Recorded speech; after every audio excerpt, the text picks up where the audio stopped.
Sinabi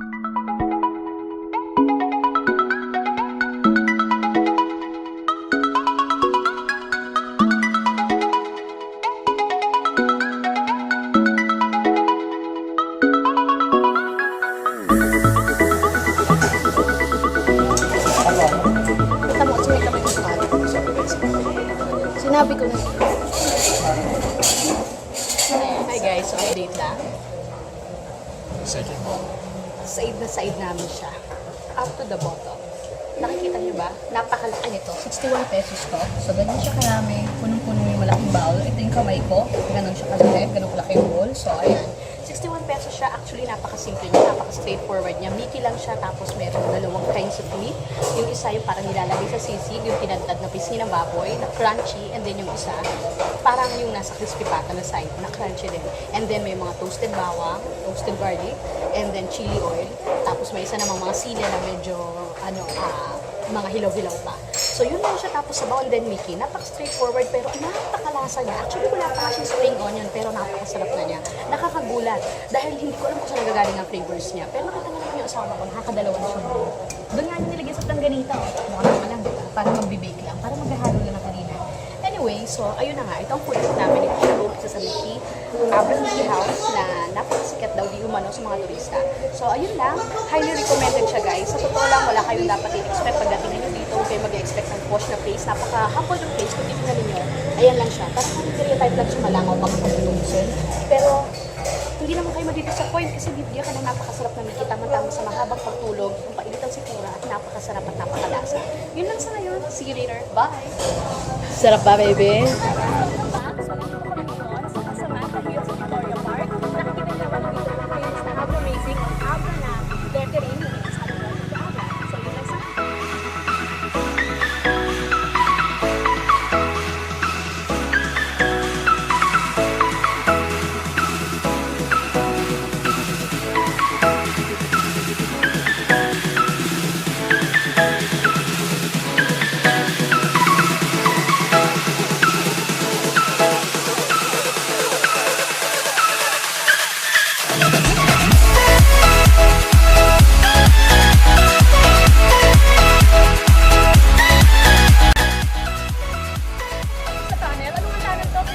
Don Mariano, Mariano Marcos Bridge. Gago, hindi tunnel yan.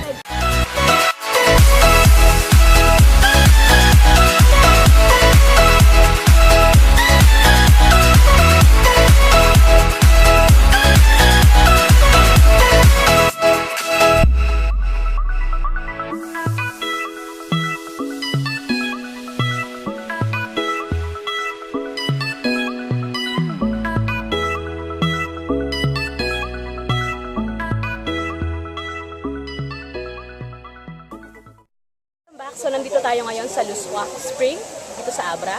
Ito yung pinalit nila sa Upper Rolling Hills na hindi natuloy dahil eventually nasalanta siya ng bagyong umpong. So, medyo nagkaroon daw ng landslide doon.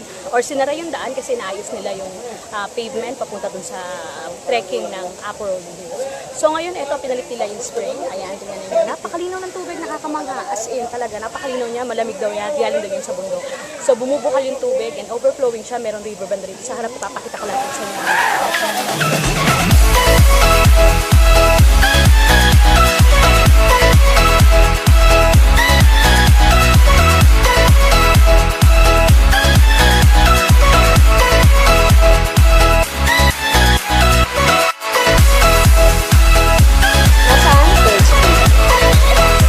Napakaganda mo mag-describe.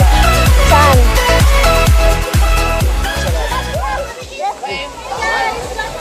nandito kami ngayon sa Lusuac Springs.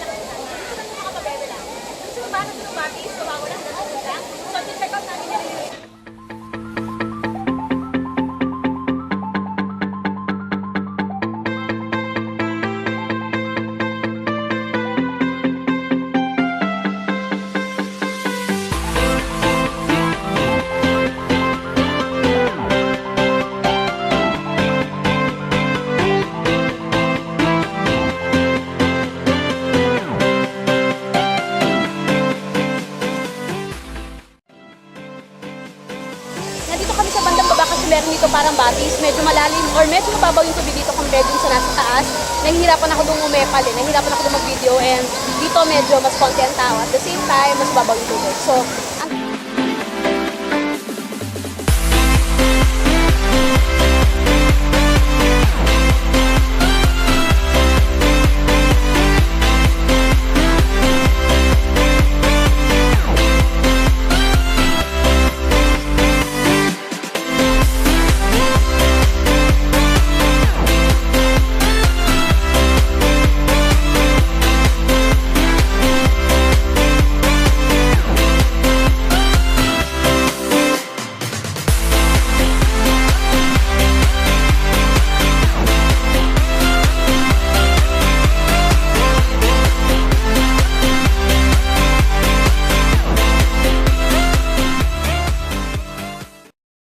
back. So, nandito na kami ngayon sa pag-i-stay namin for tonight. Natapos yung whole day tour namin sa ABRAmazing tour. Tapos na yung day 1. So, pagkatapos namin magbiyahe ng 7 hours, nag-start na kami pumunta sa mga iba't ibang destinations na kasama dun sa package. By the way guys, yun nga palang package is 3,200. Merong van round-trip transfer from Manila to Abra back to Manila. Kasama na rin yung monster jeepney papunta Kaparkan Falls, balikan.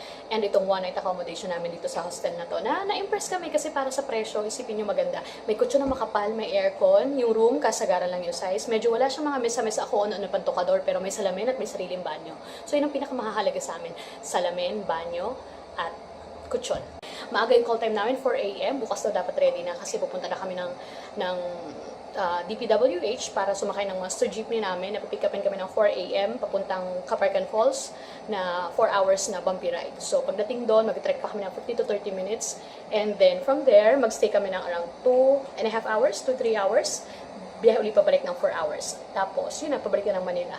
Sulit naman kasi jumpak na jumpak yung package natin. Hindi naman kami nagsisisi sa pinili naming itinerary. So, mas maganda kasi yung bago ka magka-Kaparkan Falls, nakapahinga ka na. So, dapat lang talaga masulit namin yung pahinga ngayon. Matulog kami ng mahaba-haba dahil napagod kami sa biyahe. Ang hirap kaya matulog sa van na ang sikip, tapos ang sakit sa likod at sakit sa binte. Actually, kaya ko naman, pero mas masarap matulog sa bus kaysa sa van na masikip. Pero kailangan namin pagtyagaan, ginusto namin to, at the same time, nakatipid naman kami, diba? So, yun lang sa ngayon.